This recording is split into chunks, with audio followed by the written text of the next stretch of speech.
Welcome back for another deep dive. And this one's got it all. Oh, it does, doesn't it? It does. Yeah. Today we're taking a closer look at Wu Zetian, The one and only. the one and only female emperor of China. Not empress. Emperor. That's right, empress. Emperor. We've got some excerpts here that focus on her rise to power. And as we've been saying, it is a wild ride. It really is a story that just absolutely challenges our assumptions about power dynamics. Especially in ancient China. Especially in ancient China, yeah. And so we're going to try to uncover some of her strategies, the challenges she faced. The challenges, yeah. Some of the maybe even shocking things that she did Oh, yeah. in her quest for ultimate power. Absolutely. We're going to get into all that. Yeah. So to start off, we got to go back to the beginning. Back to the beginning. Emperor Gaozong's illness. Right. Wouldn't think that, like, a bad case of hypertension could trigger a power shift, but... Well, that's where things get interesting. Because his hypertension was severe. And it's even thought to have caused temporary blindness. And if you can just imagine, as a ruler, how debilitating that would be. Oh, absolutely. So he's dealing with all of these health issues. Right. Who steps in? Well, that's when Wu Zetian really comes into her own. Yeah. She starts taking on more and more responsibilities. Essentially, she ends up running the empire while he's incapacitated. So it sounds like she was just in the right place at the right time. That's what some might think. But Wu Zetian was incredibly shrewd. She didn't just let those circumstances dictate her path. She used that time to carefully hone her political skills. This wasn't just happenstance or luck. This was a deliberate cultivation of power. That's fascinating. It adds a whole other layer to her story. It wasn't just circumstance. She was actively shaping her destiny. Exactly. And then you have to factor in another element at play here. The prophecy. The prophecy, exactly. At this time, there's this prophecy circulating that a woman with the surname Wu would rule the world. So imagine, the anxieties, the power struggles already present within the court, and then this prophecy emerges. It's like throwing fuel on the fire. I mean, it must have sent shockwaves through the empire. Oh, absolutely. So how did Wu Zetian use this to her advantage? Well, one very clear way was her title. She took on the title Heavenly Empress. And this was very deliberate. It directly mirrored Gaozong's title Heavenly Emperor. Oh, wow. So she's putting herself on equal footing with him. Exactly. Solidifying her image as his equal, as a powerful force in her own right. So was she already calling the shots then? Was Gaozong just a figurehead at this point? Historical records, they really do indicate that by this time, state affairs were largely in Wu Zetian's hands. Wow. She was wielding influence, pulling strings, if you will, behind the scenes. But I think Gaozong was aware of this power shift, at least to some degree. Because he tried to abdicate, right? You're absolutely right. He tried to abdicate in favor of his son Li Hong. Yeah. And this was a pretty clear sign that he recognized the shifting tides of power. His health was failing, and he wanted to secure the dynasty's future. But it seems that he may have also been trying to limit Wu Zetian's growing influence. But after all the work she had done, Wu Zetian wasn't about to let that happen. No, she was not. This is where things take a much darker turn. Wu Zetian was ruthless in eliminating any obstacle. Yeah. And tragically, her own son Li Hong became one of those obstacles. Okay, so we left off with Gaozong trying to abdicate and, pass the throne to his son, Li Hong. Right, a move that clearly didn't sit well with Wu Zetian. An understatement of the century. Yeah. So what happens to Li Hong? Well, he dies. Okay, but under what circumstances? That's a million-dollar question. Some historical records suggest he died of illness, but a lot of historians believe that Wu Zetian had him poisoned. Poisoned to eliminate the competition. Exactly. He was a direct threat to her ambitions. Wow. You mentioned some sources point to poisoning. What kind of evidence is out there? Well, there's one crucial piece of evidence, and it's called the epitaph of Yan Zhuang. Okay, and who is Yan Zhuang? He was an official in Li Hong's household.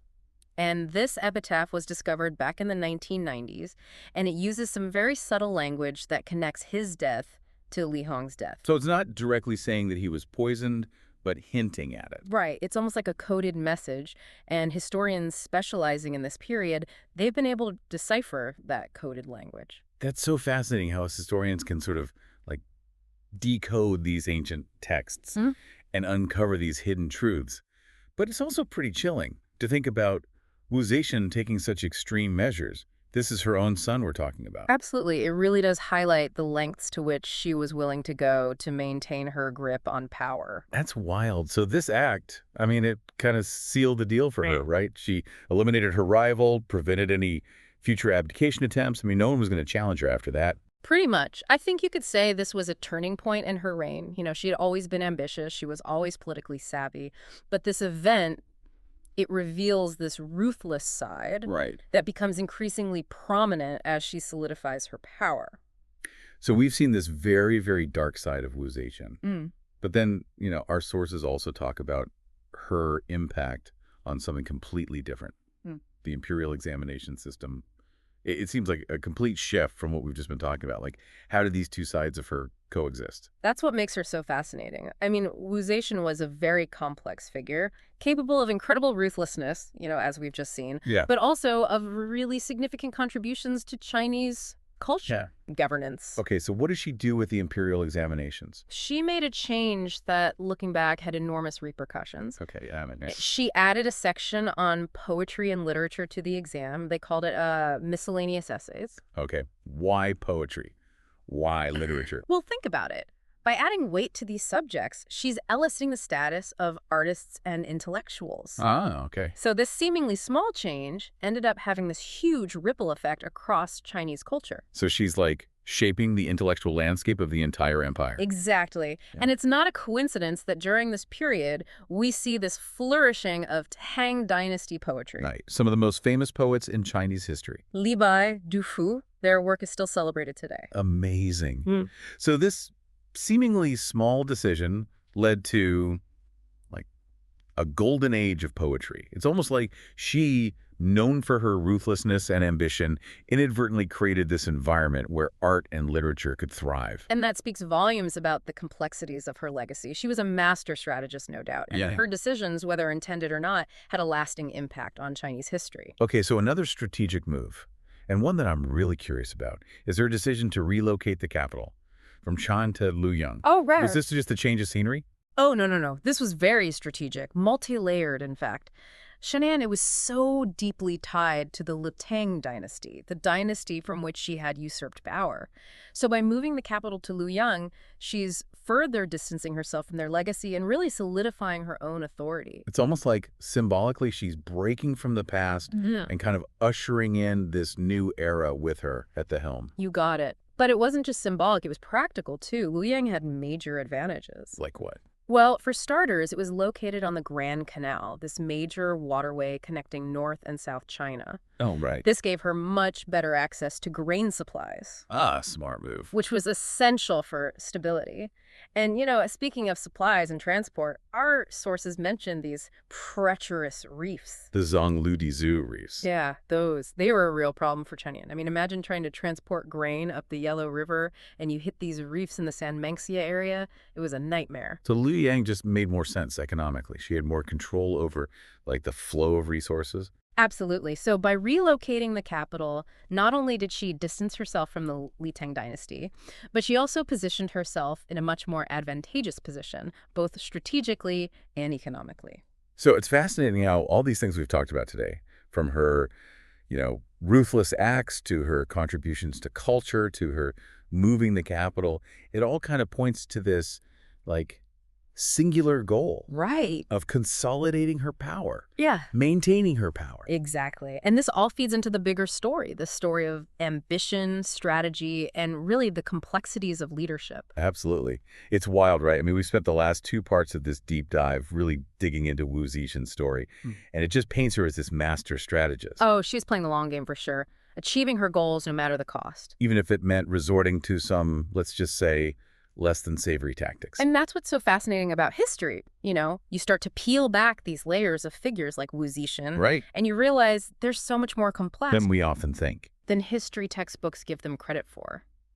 They're not simply good or bad. It's not black and white. Right. It's this mix of motivations shaped by the time they lived in, capable of both great things and acts of cruelty. And their actions, even seemingly small ones, can have these massive ripple effects throughout history. Yeah, who would have thought that adding poetry to an exam would lead to this, golden age of literature? Right. But it makes you think, right? Yeah. About the unintended consequences of our choices. Oh, absolutely.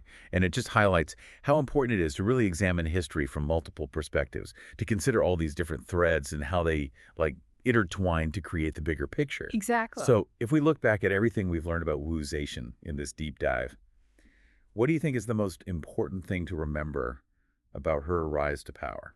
For me, it's the way she just completely upended the power structures of her time. Right. She shattered the glass ceiling centuries before that was even a concept. In a world where women were, largely confined to the domestic sphere, Wu Zetian, she becomes the sole ruler of one of the most powerful empires in the world.